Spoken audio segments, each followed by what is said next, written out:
আর ইবাদতের মুকাফির কি আমি নই?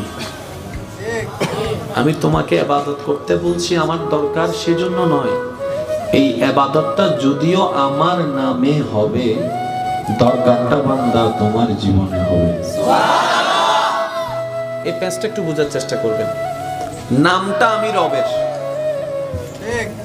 মুখটা তোমার আমি রবের দিকে, নিয়তটা আমার জন্য। তুমি ভাববা তুমি করছো আমার জন্য, এটা বাহিরের সাইড, কিন্তু বান্দা তোমার প্রত্যেকটি 5 ওয়াক্ত নামাজ তোমার উপকার হবে, তোমার দাঁড়ানোটা তোমার উপকার হবে, সুবহানাল্লাহ, তোমার রুকু করাটা তোমার উপকার হবে, তোমার সিজদায় যাওয়াটা তোমার উপকার হবে, তোমার পানি দিয়ে ওযু করাটা তোমার উপকার হবে। 12টি মাসের মধ্যে 11টি মাস খাওয়ার পরে রমজান মাসে তুমি সুবহে সাদিক থেকে সূর্যাস্ত পর্যন্ত ক্ষুধার্ত থাকবা, পানি স্পর্শ করবা না।